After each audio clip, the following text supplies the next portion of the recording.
Thiruvananthapuram medical കോളേജിൽ ചികിത്സ ലഭിക്കാത്തതിനെ തുടർന്ന് ഹൃദ്രോഗി വേണു മരിച്ച സംഭവത്തിൽ രൂക്ഷ വിമർശനവുമായി ഡോക്ടർ ഹാരിസ് ചിറക്കൽ. രോഗിയെ തറയിൽ കിടത്തി എങ്ങനെ ചികിത്സിക്കാനാകുമെന്ന് ഡോക്ടർ ഹാരിസ് ചിറക്കൽ ചോദിക്കുന്നു. നാടാകെ മെഡിക്കൽ കോളേജ് തുടങ്ങിയിട്ട് കാര്യമില്ലെന്നും സ്വകാര്യ ആശുപത്രികളെ ആശ്രയിക്കേണ്ട അവസ്ഥയാണെന്നും വിമർശനം.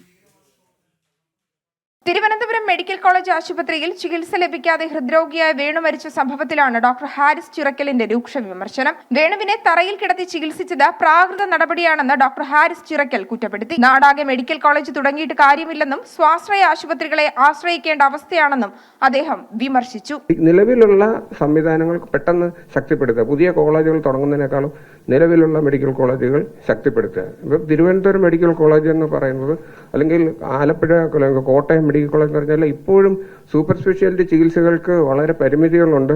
രോഗികളുടെ ബാഹുല്യം. അപ്പം ഈ സംഭവത്തിൽ വേണുവിനെ കൊണ്ടുവന്നപ്പോൾ വേണുവിനെ തറയിലാണ് കിടത്തിയിരുന്നത്.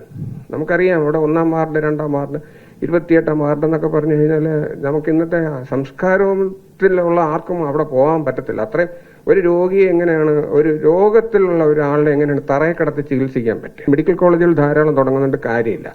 മെഡിക്കൽ കോളേജുകൾ നമ്മളിപ്പം പലയിടത്ത് തുടങ്ങുമ്പോൾ ഒരു മെഡിക്കൽ കോളേജ്, കോന്നി മെഡിക്കൽ കോളേജിൽ തന്നെ ഏതാണ്ട് 500 കോടി രൂപയെ അടുപ്പിച്ച് ചെലവായി എന്നാണ് എനിക്ക് കിട്ടിയൊരു കണക്ക്. അപ്പം എന്നിട്ടും അവിടെ ചികിത്സയ്ക്ക് അടിസ്ഥാന സൗകര്യങ്ങൾ കുറവാണ്.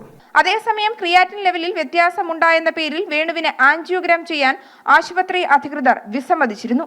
എന്നാൽ ക്രിയാറ്റിൻ അളവ് കൂടുതലല്ലായിരുന്നുവെന്നും ഡോക്ടർമാരുടെ പാളിച്ചയാണ് മരണകാരണമെന്നും ഇന്ന് പുറത്തുവന്ന ചികിത്സാ രേഖയോടെ തെളിഞ്ഞത്. ഇക്കഴിഞ്ഞ ബുധനാഴ്ച രാത്രിയാണ് 48-കാരനായ കൊല്ലം സ്വദേശി വേണു തിരുവനന്തപുരം മെഡിക്കൽ കോളേജ് ആശുപത്രിയിൽ ചികിത്സ ലഭിക്കാതെ മരണപ്പെട്ടത്. മെഡിക്കൽ കോളേജ് ആശുപത്രിയിലെ ദുരനുഭവം ചൂണ്ടിക്കാട്ടി വേണു സുഹൃത്തിനയച്ച ശബ്ദ സന്ദേശവും പുറത്തുവന്നിരുന്നു. ജനം, തിരുവനന്തപുരം.